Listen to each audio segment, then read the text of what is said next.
नमस्कार, स्वागत है आप सभी का engineer Rajesh sir YouTube channel पर। आज हम आप लोगों के लिए काफी महत्वपूर्ण प्रश्नों की एक श्रृंखला लेकर आए हैं जो कि आपके एप्लाइड मैकेनिक्स से संबंधित हैं। जैसा कि हम लोगों को पता है कि मैकेनिक्स में दो प्रकार के प्रश्न आते हैं। एक तो वे प्रश्न जो कि थ्योरिटिकल होते हैं, थ्योरी वाले होते हैं, और दूसरे वो प्रश्न जो कि न्यूमेरिकल होते हैं। कई बार जो कमजोर बच्चे होते हैं वो एक पोर्शन करने में सक्षम होते हैं, या तो वो न्यूमेरिकल करना जानते हैं या फिर थ्योरी जानते हैं। और जो होशियार बच्चे होते हैं वो बच्चे दोनों पोर्शन को अटेंड करते हैं और दोनों ही पोर्शन की तैयारी करते हैं। थ्योरी भी पढ़ेंगे और न्यूमेरिकल क्वेश्चंस को भी लगाएंगे। तो इसके हमने दो पार्ट किए हैं। पहला जो वीडियो है वो थ्योरेटिकल प्रश्नों को लेकर बनाया गया है, और जो दूसरा वीडियो रहेगा वो आपका न्यूमेरिकल प्रश्नों को लेकर बनाया गया है। बहुत कम से कम प्रश्न हैं, ये मान के चलिए आपके 14 जो क्वेश्चन हैं वो पढ़ने होंगे आपको। और इन 14 क्वेश्चन को ये मान के चलिएगा कि ये आपके एग्जाम में आना सुनिश्चित है। तो शुरुआत करते हैं वो महत्वपूर्ण प्रश्न जिनको यदि हम सही तरीके से पढ़ लेते हैं तो हम बैक से बच सकते हैं। तो पहला प्रश्न आपका आता है एप्लाइड मैकेनिक्स के परिचय से। तो जैसा कि आप यहां स्क्रीन में देख रहे हैं कि पहला जो प्रश्न आता है उसमें यह पूछा जाता है कि मैकेनिक्स क्या है, यांत्रिकी क्या है। तो यांत्रिकी में हम लोग क्या करते हैं, बलों के व्यवहार के बारे में अध्ययन करते हैं। बल और बल के व्यवहार के बारे में अध्ययन हम लोग मैकेनिक्स की ब्रांच में करते हैं। साथ ही मैकेनिक्स की कौन कौन सी शाखाएं हैं, ब्रांचेस हैं, और मैकेनिक्स का इस्तेमाल कहां पर किया जाता है, उपयोगिता कहां पर है। यदि इस प्रश्न को आप सही तरीके से कर लेते हैं तो ये आपका प्रश्न 5 नंबर का आ जाता है। अब देखिए यहां पर जो यांत्रिकी लिखा है और यहां पर थोड़ा ये यांत्रिक हो गया है, तो आप इसको मैकेनिक्स ही मान के चलिएगा, यांत्रिकी ही मान के चलिएगा, क्योंकि कई बार ऐसा होता है कि जल्दी जल्दी में कोई मात्राएं छूट जाती हैं। तो हम लोग को यहां पर गलती नहीं देखनी है, हमें देखना है कि हमारे पास कंटेंट कौन सा आ रहा है। अब ऐसा होता है कई बार गलतियां हो भी जाती हैं, और वो पता होने के बाद यदि उनमें सुधार करते तो काफी समय लग जाता है। इसलिए आप कृपया करके इसको यांत्रिकी ही पढ़िएगा। तो पहला प्रश्न आता है आपका, यांत्रिकी क्या है तथा इसकी कौन कौन सी शाखाएं होती हैं।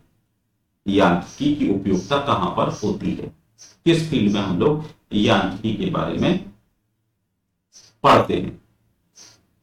अब आपके जो दूसरा प्रश्न आया है स्क्रीन पर वो आ गया आपका, निम्न की परिभाषा लिखिए।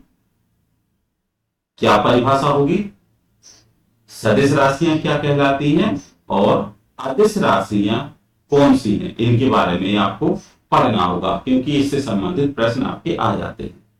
चाल क्या है, वेग क्या है, त्वरण किसे कहते हैं, मंदन क्या है, पिंड क्या है, गति अवस्था क्या है, ब्राह्म अवस्था क्या है, और चाल और वेग। ठीक है, ये छोटी छोटी सी टिप्पणी लिखने को अक्सर आ जाती हैं, तो इनको भी बहुत सही तरीके से अध्ययन कर लीजिएगा। थर्ड क्वेश्चन आता है बल, बल के लक्षण और बल के प्रभाव। ठीक है, तो बल क्या है और इसके लक्षण क्या क्या होते हैं और इसके प्रभाव किस प्रकार के पड़ते हैं। तो आपको प्रश्न नंबर 3 बल पर आधारित है।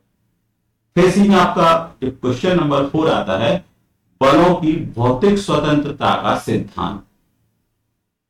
इसमें भी आपका 5 नंबर का क्वेश्चन लिखने को मिल जाता है। फिर आपका आता है क्वेश्चन, बलों की स्थानांतरणशीलता का सिद्धांत क्या है? बलों की स्थानांतरणशीलता का सिद्धांत, ठीक है। तो ये भी आपके महत्वपूर्ण प्रश्न है। छठवां आता है, सिस्टम ऑफ फोर्स, बल निकाय क्या है? संगामी असंगामी बल निकाय क्या कहलाते हैं? इनके बारे में आपको एक विस्तार पूर्वक आपको पढ़ना होगा। साथ ही आपका जो 7वें नंबर का प्रश्न है वो आ जाता है आपके बलों के समांतर चतुर्भुज का नियम, ये प्रूव करने को आता है। तो आपको समांतर चतुर्भुज का डेरिवेशन प्रूव जरूर कर लीजिएगा। अगर प्रूव करने में दिक्कत हो तो आप इस तरीके से याद करिएगा कि आपका शॉर्ट रूप में डेरिवेशन हो जाए। फिर आ जाता है लामी की प्रमेय, काफी महत्वपूर्ण है। बलों के समांतर चतुर्भुज का नियम जो आपने पढ़ा होगा, R equal to root P square Q square plus 2pq cos theta, ये आपका बलों के समांतर चतुर्भुज का नियम। फिर आ जाता है लामी की प्रमेय, ये भी एग्जाम में पूछी जाती है। P upon sine alpha equal to Q upon sine beta equal to R upon sine gamma, ये आपका लामी की प्रमेय प्रूव करने को आ जाती है।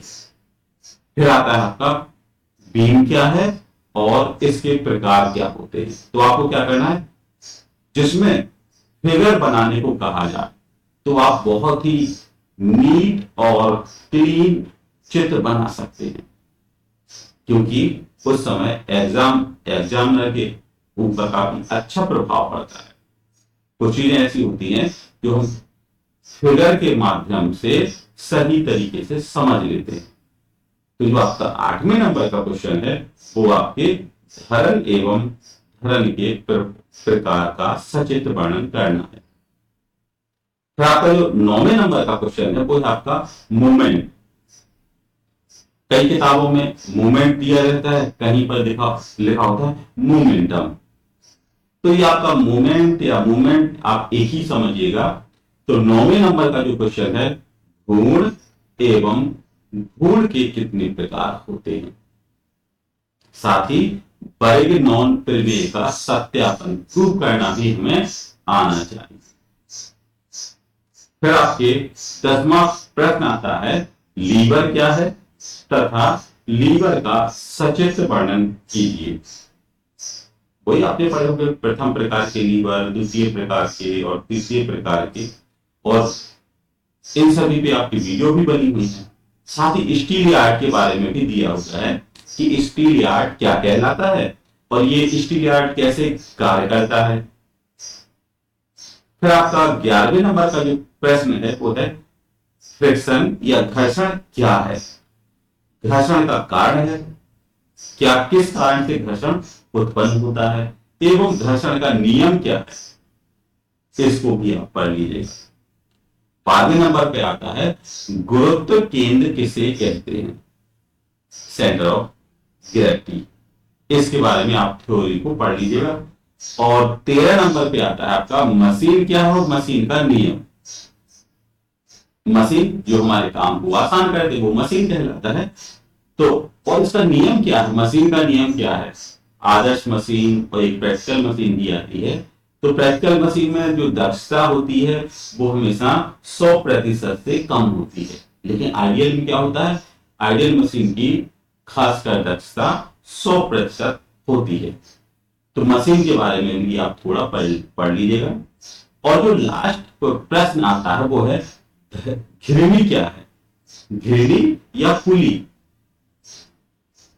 पुली क्या है और इसके प्रकार क्या है? घिरनी के प्रकार क्या है? प्रथम प्रकार के, द्वितीय प्रकार के और तृतीय प्रकार के निकाय आपके पुली के अंतर्गत आते हैं। साथ ही किसी एक प्रकार की पुली या घिरनी का सचित्र वर्णन। तो इसमें जो 3 प्रकार की सिस्टम, पुली के सिस्टम बताए गए हैं उनको आप सचित्र याद जरूर कर लीजिएगा। तो काफी महत्वपूर्ण है ये सभी चीजें। तो आशा करते बहुत ही कितने, ये मान के चलिए आपके 14 प्रश्न हैं। 14 प्रश्नों को आपने शुरू से एंड तक सही तरीके से पढ़ लिया, समझ लिया, तो आपकी बैक नहीं लगेगी। बहुत अच्छे तरीके से आप पास हो जाएंगे। तो काफी कितने 14 प्रश्न हैं। चाहो तो आप इन सभी को एक पेज पर लिख सकते हो या फिर वीडियो को डाउनलोड करके सेव कर सकते हो। तो आप इतना तो कर सकते हैं अपने लिए कि आप 14 प्रश्नों को पढ़ लीजिएगा। ठीक है, तो ये 14 प्रश्न काफी महत्वपूर्ण है और इसके बाद जो वीडियो रहेगी वो रहेगी आपके न्यूमेरिकल प्रॉब्लम पर आधारित, कि किस प्रकार के प्रश्न बनते हैं और ऐसे क्वेश्चन आ जाएं तो हम उनको कैसे सॉल्व करेंगे। तो जब भी आप इस वीडियो को देखें तो पेन कॉपी से वो महत्वपूर्ण इंपॉर्टेंट प्रश्नों को जरूर लिख लीजिएगा या फिर वीडियो को डाउनलोड कर लीजिएगा। गारंटी है कि आपकी बैक लगने नहीं दूंगा मैं। बस आपको क्या करना है, जिस तरीके से बताया गया उस तरीके से आपको पढ़ना है और जितने भी टॉपिक हैं वो सभी आपके प्ले लिस्ट में पहले से हैं। आपको खोजना नहीं पड़ेगा, मैकेनिक्स की प्ले लिस्ट होगी, उसमें आप देखिएगा तो विभिन्न प्रकार के टॉपिक, काफी महत्वपूर्ण टॉपिक। तो आशा करते हैं कि आप समझदार होंगे कि वो प्रश्न जिनको यदि हम पढ़ लेते हैं तो अच्छे नंबरों से पास हो जाएंगे। तो आशा करते हैं कि आपको वीडियो अच्छी लगी होगी। वीडियो को लाइक कर दीजिएगा और यदि आप पहली बार वीडियो देख रहे हैं तो उसको चैनल को सब्सक्राइब कर दीजिएगा और साथ ही अपने दोस्तों के साथ वीडियो को शेयर कीजिए, क्योंकि दोस्तों की आप मदद तो कर सकते हैं।